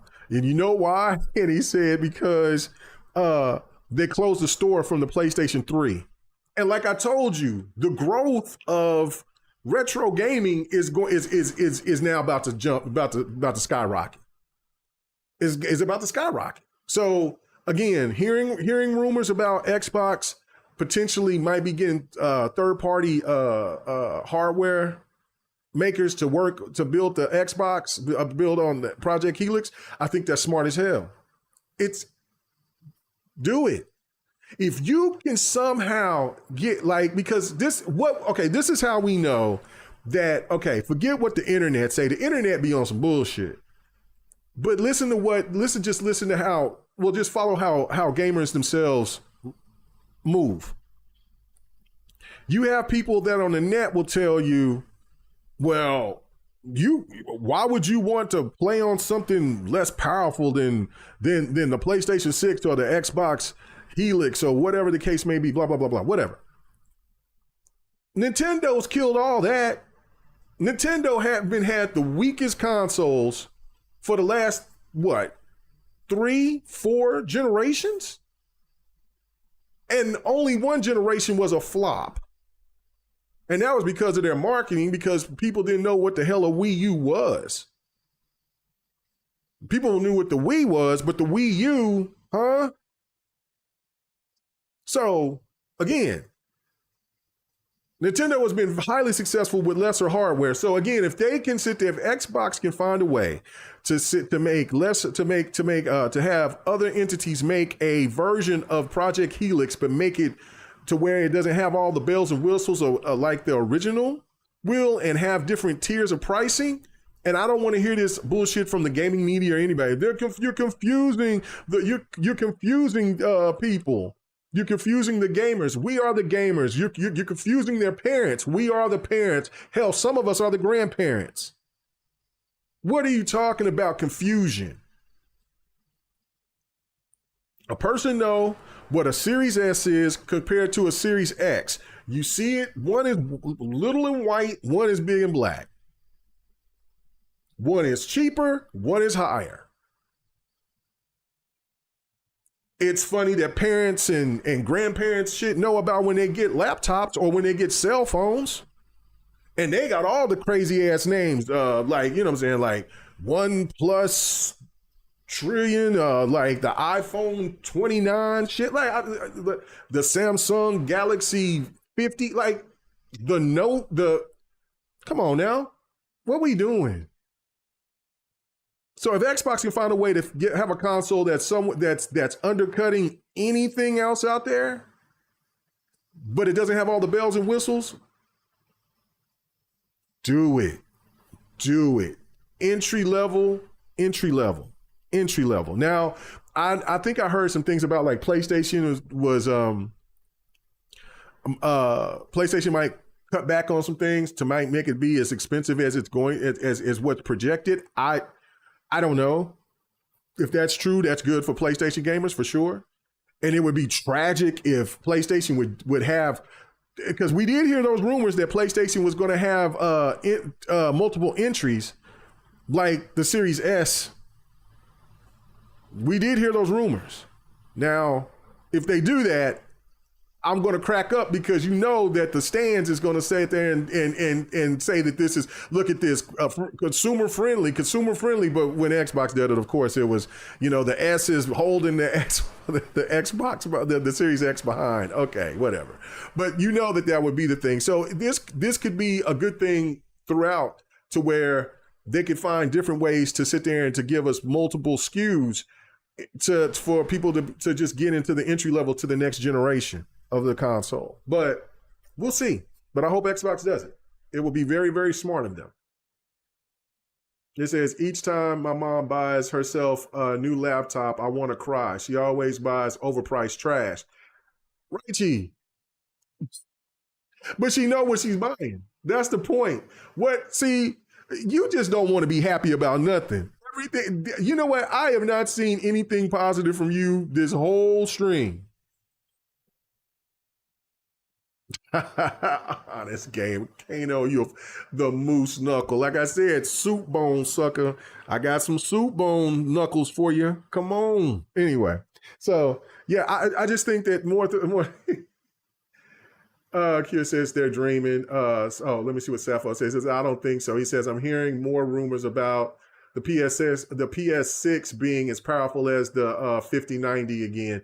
Lord have mercy. Oh, let me guess. It's going to be as powerful as the 5090, and it's only going to be $350. Clock in, as the kids say. Get the fuck out of here. No, but you know better than that. Remember, the PlayStation 5 Pro was supposed to be comparable to a 4070, 4080. Come on, bruh. Come on. Like I said, if you're asking for $1,000+ console, that thing has to be on the same wavelength as a 4070 or higher. It has to be. You can't ask. It can't be like the power of a 3090 or a 3080 or some shit, and then you're asking for $1,000 for it.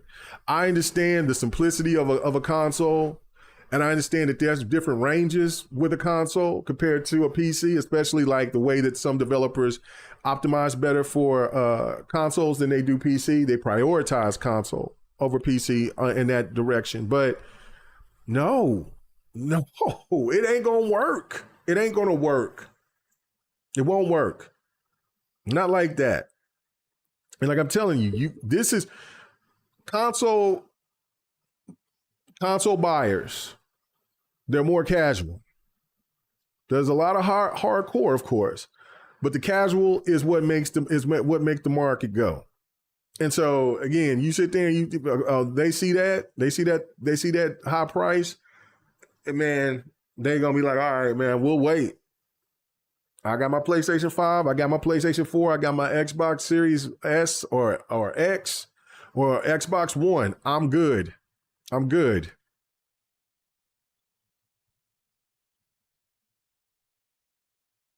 You said you're Curie says I'm pretty ready for the Helix at this point. What's up, Negan? He says they all saw the Gears multiplayer and now they're seething. I have not seen the I have not seen the I was getting ready to start. I saw a little clip of it. I'll go ahead and check it out after I do get done with the stream. So, but with the Gears multiplayer. Yeah, I'm hyped up for that. Another thing too with all that, like I'm kind of, I guess it's really not too much to say. I just don't think with the boycott, I don't think it's really going to happen like that. It's too strong of a year for them, for Sony, in my opinion, for just for the main point of the games that's going to be available, that's going to be in that top 10, and they'll have, say Wolverine's going to be in there.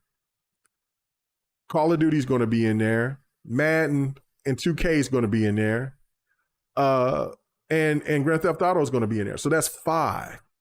That's 5 games, and that's going to be mixed around with a bunch of other, saying, of course you're going to have your free to plays and your live service games and within that top 10 as well. But it's like, nah, man. It's going to be mixed around, and so that boycott, I don't think is going to matter. Not at this point. It will come for PlayStation later. But regardless of that, like I've already said that like 3 times. So anyway, we move on to one last thing before we get out of here. They said it's K-Mega's one-man show. He said we are going to have to come up with a name later. No, it's my thoughts. This is my thoughts. The name is already there, sucker. He said, I already planning for it. I pulled my PS4 Pro out of the closet. So, what's up with you? What's up with you, fan? Oh, man. Yeah, okay, so one last thing. All right. I did think I saw something else. Let's see. Oh, yeah. That was basically talking about the... read this, it says Xbox add 200 million players amid revenue declines. I do want to push back on this about the Game Pass. I've been kind of talking about it, but I really want to get deep into it. And how diabolical the gaming media has become behind it. Like as I said earlier, a lot of these media people get free games, if not damn near all of them. And they're telling customers something they're saying something that's pro customer. They keep saying, they're saying it so much. I guess they want Asha or somebody at the Xbox team or Sadia or somebody to look and say, man, maybe they're right. If you take Game Pass away from Xbox is in trouble. Now, doing different alternatives for Game Pass, okay, I'm with that. Like, if you want to cut back on certain games, so like we don't, like on a couple of other games, something like that, I'm with that. I'm cool with that. If you want to bring in games a little bit later, 3 months, 6 months later for like some of the bigger games or whatever, and kind of push the, like for instance, like, okay, like Outer Worlds 2 should be day one on Game Pass. Clockwork Revolution should be day one on Game Pass. But let's say E-Day. E-Day comes 3 months down the line. Give it time to cook. Let's see what the maximum sales, and then drop it in the Game Pass. Okay, I'm not even mad about that. But to just tell Xbox to abolish it, pretty much. And they've been saying that it's not sustainable. They have been saying it. It's the same thing of sitting there in politics where you got the right wing keep calling somebody who has left wing views a communist. Fool, do you even know what a communist is? They're socialists. And if you want to know what a socialist is, go look at what that is. It's so ridiculous. But anyway, it's the same thing. It's not sustainable, not sustainable, not sustainable, not sustainable.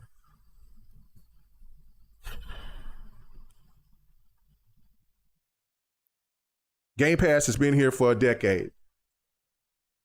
If EA Access that turns into EA Play is still here, and EA Play is a much weaker subscription service than Game Pass, how the hell should Game Pass go? The only reason why they want it to go away is because PlayStation can never have something that's anything like that. It can't. And it most likely it won't. But because it is, see, what it seems like to me is what certain people in the media want is Xbox and PlayStation to be exactly alike. So where then when you sit there and you want it, so then like when you look and you see how Xbox games get rated. You know, I talked about that earlier about like Halo Remake was given a 70 because of politics. Had nothing to do with that. Had nothing to do with the Xbox devs, had nothing to do with the politics they were talking about. Compared to every PlayStation games usually always have a higher rating on PlayStation for some odd reason, and there'll be times where the game runs better on Xbox. And so if you don't have Game Pass there to where people can actually see, or like content creators that uses Game Pass and their viewers watch this stuff and they see this stuff and they're like, hold up. And then like when you get other videos of comparisons that's not from Digital Foundry, it's from other people, from other entities that doesn't have a stake in the console war, they just want to bring out the truth. Then you start seeing, oh, this game does run better on Xbox than it does on PlayStation. Wonder why did they sit there and they said that? And why did the game get rated lower than on the Xbox when it performs better than it does on the PlayStation? Hell, it's even some cases where the Series X has outperformed the PlayStation Pro. It is, you know what I'm saying? Like, but if you don't have Game Pass, then you lost access to millions, tens of millions of people. Like, I mean, it's over 30 some million, 30 to 35 million. I think it was way more than that. That tells you like they lost so many they lost so many people because of the price hike. And they're now still at 35 million. So that tells you when I was making my projections for what I heard, they were accurate. So listen. Does changes have to be made? Maybe. I think the whole tier system of what they're trying to work on, especially like the free tier or whatever that is going to have ads or something like that. And you got people, oh, that's gross. Listen, I don't want to hear that. I don't want to hear it. I said this on Game Section Sunday afternoon. You got people that will be on Peacock, NBC Peacock, and not pay for the subscription to watch the ads. You got people that will sit here that will watch a YouTube video with all the ads in it. Even if somebody puts their ads as aggressive, even if the content creator wants their ads to be aggressive, there will be people that will say, nah, I'm not paying for YouTube Premium. So you can't tell me that there ain't going to be people that want to get on want to play some games on Game Pass and just have to deal with ads. It's just like, when are you going to have the ads? And where are you going to place the ads? Stuff like that. That's the thing to do. So like, I don't want to hear that garbage about, oh, you put ads on there, that's going to kill it, blah, blah, blah. Kill. No, it's not. That's just, people will be like, oh, well, shit, I can get Game Pass for free? Because that's exactly what they'll say. They're going to think it's Game Pass for free, but it's really truly not. Because I'm sure you're going to have to sign in on something, you know what I'm saying, to get in. And then the ads will help alleviate some of that. Plus, you have all the rest of us who pays into each one of these tiers that keep it going. So was I mad about Call of Duty dropping on that you got to wait for this new Call of Duty to if you don't want to buy it day one or within a year, but it's going to be in Game Pass like a year later? I'm absolutely not, because I buy Call of Duty. And if I don't buy Call of Duty, at least I sit there and I'll pay for and that's just what, I buy Call of Duty. But no, there's been a couple of times I have sit there and just got the premium edition. And I've done that with some games. I'll buy a premium edition. I'll buy the premium edition off the Game Pass, and then I'll buy the game later. And then there's times I'll just get the game outright. Like, so for Gears, I'm buying the game. For E-Day, I'm buying it outright. You know what I'm saying? And so, like, for Call of Duty, I'll buy it outright. I bought it every other time, so it's not no problem for me. So, like, I mean, there's ways around it. Like I said, as long as there are options, there's always ways to sit there and to help a pro-consumer thing work. But the truth has to be said. And like I said, remember this. The people that are telling you that Game Pass is not sustainable and Game Pass needs to go away, they get free games. So of course to them, Game Pass doesn't matter. They get their games from other people. Again, I get free games on occasion. I get review copies. And it's just like what I just said for what the ultimate sale was. I sit there and I was like, you know what? It's time to pay back. So I went crazy. I said to myself, I went crazy. I sit there and I spent a couple of $100s on some games, and just to sit there and just to show the love back to the industry. That's how it's supposed to work. But to promote it is next. Like, this is the thing that's the most hypocritical out of all of this stuff. To me, you can have a company. You can sit there and you can have like the article I read earlier that was breaking down and talking about these corporations and how they're forcing you to do this and forcing you to do that, and try to get all political about it. But then on the flip side, you sit here and is over here promoting anti-consumerism. You're promoting it. That doesn't make no damn sense whatsoever. You'll sit there and you'll tell us, you know what? These data centers and all this and that, and they're taking away from us and all that. But then, yeah, when it comes to something that is positive for people that can't afford to spend a couple of $100s on a Xbox sale or a PlayStation sale or a PC sale, that they can sit there and pay for a subscription and still have access to hundreds of games. Oh, that's too far. We got a cuck for the corporation now. Come on. Walking contradictions. Anyway, like I said, Xbox, don't be a fool and take away Game Pass, or you're cooked. Because like I said, if you sit there and you take away Game Pass in as low as sales and things were, I know that they're picking back up right now, but I mean, but you think it's going to still continue to keep picking up while everything else is going up? Inflation is over here kicking our ass. Come on now, you know better. Y'all know, y'all read the markets. So no, these are great entry points.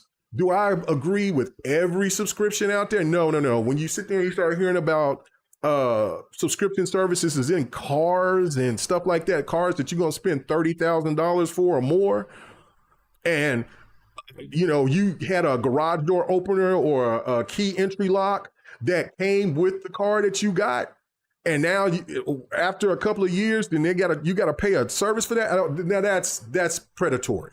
That's next level insane. That's where the line needs to be drawn. And I think people said the same thing about the line needs to be drawn when Xbox raised the price to Game Pass. And then what their solution was okay, we're going to have to cut back on Call of Duty.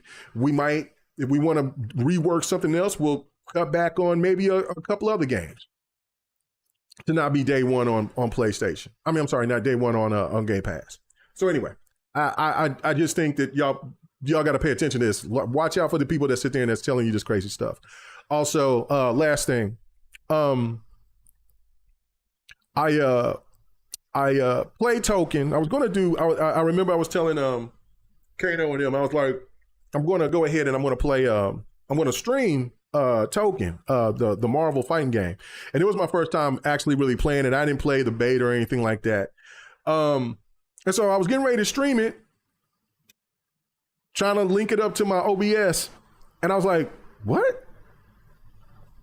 They had it locked to where you couldn't. PlayStation had the shit locked to where you couldn't do it, and it made me remember exactly what happened with Street Fighter V. When Street Fighter V had the had it exclusive on PlayStation, the same thing happened when I was trying to stream it. And there's workarounds that I had to find out in order for me to stream Street Fighter V on what I hope to God that was some kind of glitch or issue or something like that, because like I said, I'm getting the game on PC. And that's where I played it at. Now and I think it's a sexy fighter for sure. It looks great. It's fun. It's nothing wrong with it on that end. I just feel, from my interpretation, because I was having a conversation with somebody last night about it, and they were saying that there was people that was complaining about it's too casual friendly. So I was sitting there and I went and started looking and reading stuff on and yeah, the hardcore fighters are not liking that. And what I don't want, and see, in this, I'm so mixed on this, because I've sit here and I've said, in order for you to for a person who loves fighting games, I feel that you need the casual market to embrace fighting games a lot more than what it has been, except for like the big three or maybe the big four, which you talk about, Street Fighter, Tekken, Smash Brothers, Mortal Kombat. There's some that's in between, like Guilty Gear sold decent, more so than in what it did. Virtual Fighter, I think, is going to do very, very well. But other than that, like, there's so many good quality fighters that's out there. Like, I mean, I'm looking at Invincible Versus. Man, that game is cold. That is a dope ass fighter. Fatal Fury, City of Wolves, I think it is. Great fighter, insane fighter. There's others, but they're not getting the traction. And that is so unfortunate, because if you want to play something that's even closer to Killer Instinct, Invincible Versus is kind of like that. It's wild, it's crazy. It has another, it's kind of like a cross between Killer Instinct and the Power Rangers fighting game that came out last gen. It's kind of got that mix with it, but it's super dope. But anyway, Token is fire. Like, it looks great. The character models is insane. I love the depth of the characters of what they have available and what they're going to be bringing. But it is very casual friendly, and yeah, people are tripping in what's going to probably, and this is the thing that bothers me the most about this, is that the developers is going to listen to the hardcore and they're going to patch that game. And once that changes to where the casuals can start whooping ass of experienced fighters, and once that go away, the casual market will be out of there. So hopefully that patch won't come no time soon. You know what I'm saying? Do a patch next year or some shit. Just let the Evo fighters just bitch about it and just figure it out. But knowing that they're going to have to be ready for the next Evo, they're going to patch it up here probably in another couple of months, and then that's going to hurt that game. And especially Token is going to be regional locked. So for all the people that can be able to get it on PC, they won't unless they sign up for PSN. Now, they're doing a real boycott over there.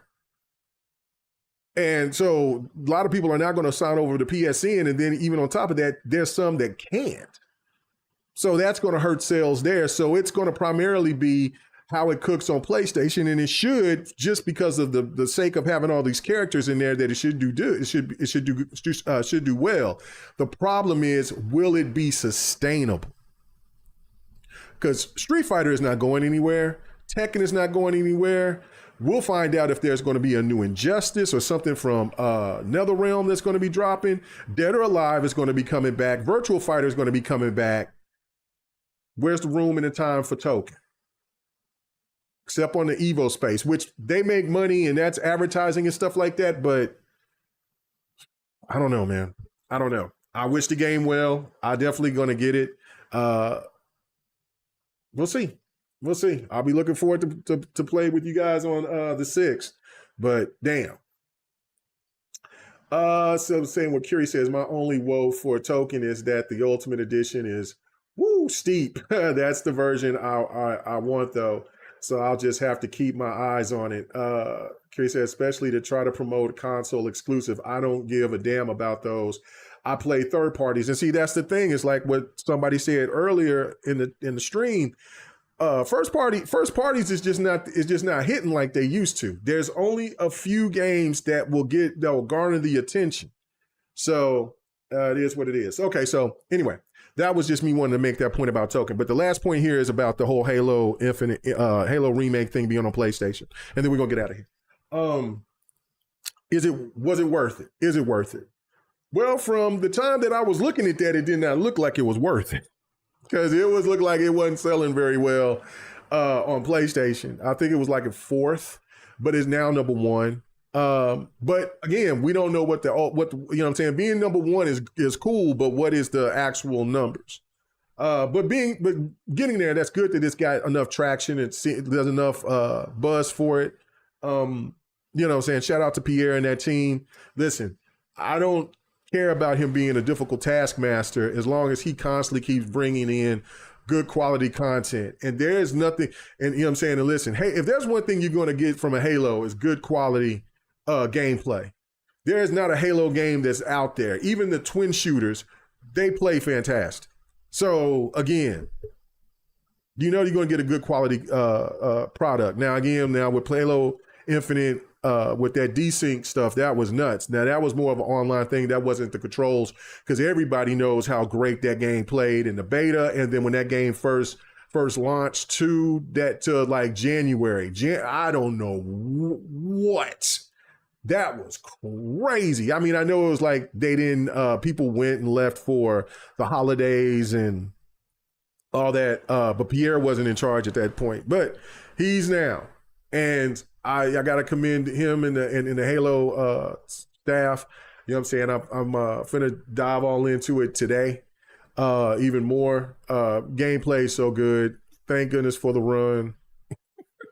for the aim in.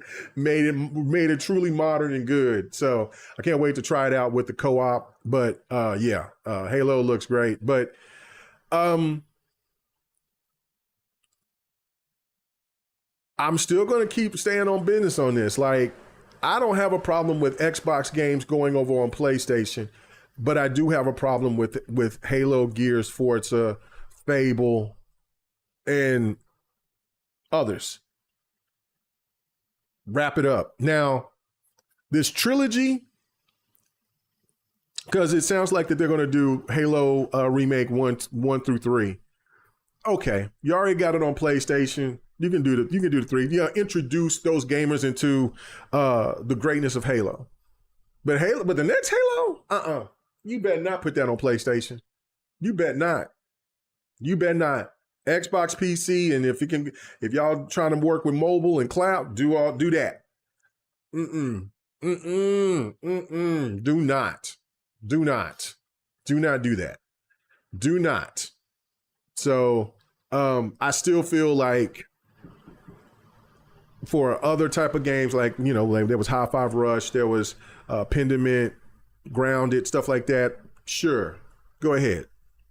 But if we going back to the big boys and doing that, like Starfield should have never been on PlayStation, in my opinion. But you got Starfield 2 dropping, don't put it on there. Keep it away. Keep everything in-house and on PC and like I said, mobile, cloud. And like, if you got subscription services through your TV and stuff like that or whatever. But nah, no, don't do that. Because I still feel like it just seeing people sitting there saying this feels weird just tells you that it's not the business. It's not the business to be putting the good, not the good stuff, not the good stuff. You know what I'm saying? Like, I mean, there's still good games that Xbox makes that can come over there to PlayStation and Nintendo, but not the good stuff. Not the gold standard. So hopefully that it just turns from there was mistakes made to now we good. No more. So anyway. Yeah, well, right here, I think you're right. Yeah. PlayStation will double down on third party exclusives. There's no question. And the rumors about Xbox trying to do the same thing, that'll be great. That will be great. That would be great. And that's why the incentive is Game Pass. That's why I'm not understanding. It's like, why are they so adamant on wanting to take it away from Game Pass? Anyway, I've beaten that to a dead horse. I probably will be beating it again when I sit there and I do, pause. I probably will be talking about the media talking about that, about Game Pass going forward in the next My Thoughts or whatever, or podcast. But still, I just find it to just be crazy as hell for people to say that. Chris says my own. Oh yeah, I'll just write that. All right, guys. I think I've chatted enough. Oh yeah. I sit there and yapped enough.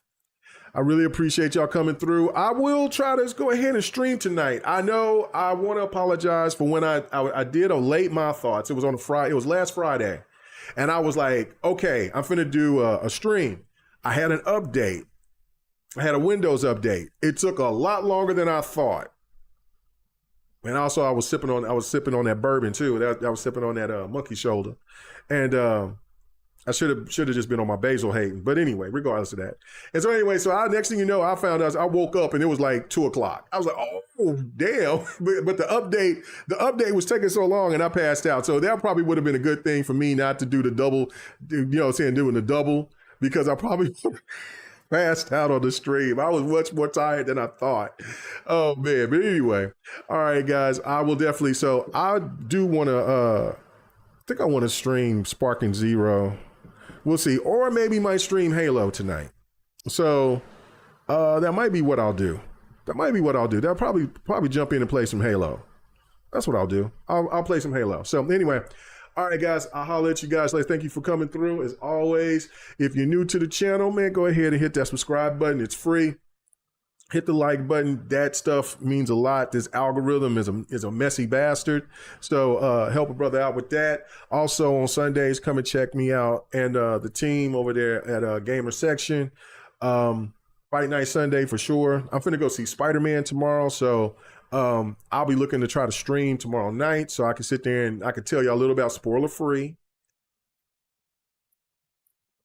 You said ZZZ time exclusive made you buy the PlayStation 5. Listen, I got there's some more perks through Game Pass that they giving for ZZZ and Weathering Waves. I sit there and I gotta download it. Also, there's a nice game incentive for what is that? When Meets, and also for the First Descendant. So if you're on Xbox and you got Game Pass Ultimate, I don't know if they're a Game Pass Ultimate only or if they're in the next tier under Game Pass Ultimate. But man, yeah, they got some good stuff in Nakara. Shout out to Nakara. I need to get back and play in Nakara again. I bragged about that game so much. I played the hell out of that game.